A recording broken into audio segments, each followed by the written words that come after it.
God only has children, and each one of us, everyone in this life has to make a choice for themselves what they're, who they're going to choose. Who are you going to choose to serve? Because in this world, like Bob Dylan says, it may be the devil or it may be the Lord, but you're going to have to serve somebody. And it's true.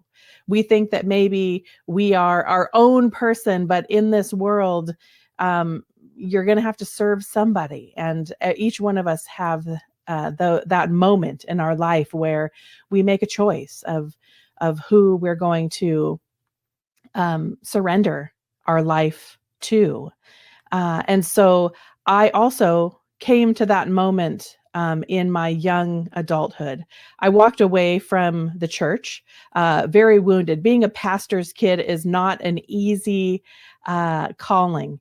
In fact, it's very damaging. And there is a reputation for pastors' kids that kind of go off the rails, if you will. And I lived up to that. I lived up to the hype for sure in my life. I went off the rails very young, started into drugs and into being around people who were not walking with the Lord in any way, shape, or form.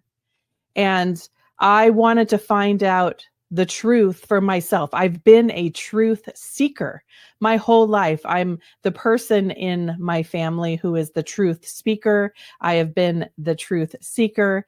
And that was where I was also in my early teenage years. I wanted to know what the truth was. Is it what my parents believe? Is it what this other religion believes? My best friend at the time, she was into witchcraft and being pagan and Wicca.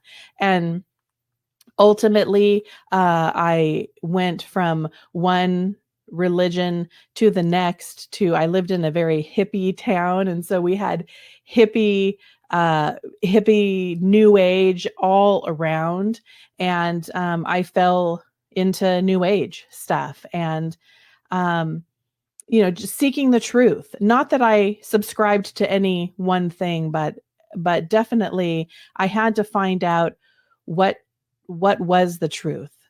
And I had moved in with my boyfriend as a young adult, and I was high in a bathroom in Lodi, California, when I heard the Lord call my name. He didn't say, "Hey, Sarah, this is Jesus."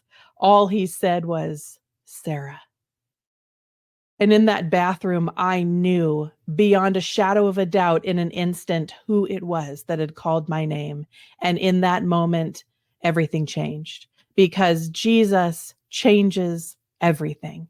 When Jesus comes into your life, when he comes in and rolls away the clouds that hang like curtains on your eyes, when the scales fall from your eyes, you can't go back.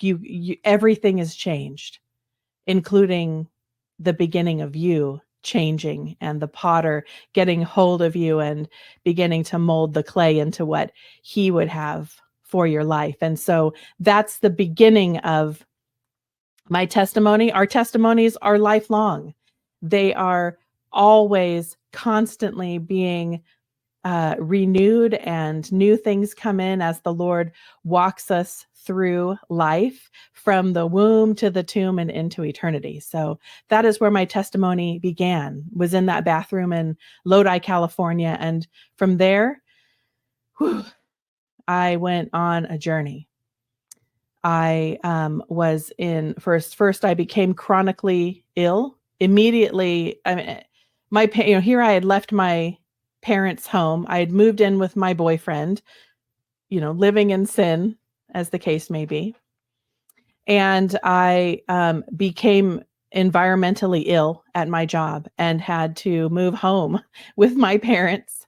And the Lord ended up healing me through that, but that got me out of the situation that I was in. And then I got plugged it back into church. I started leading worship. I'm a singer as well. And so I was leading worship at Bible studies and getting really plugged in. And then I was coming home from work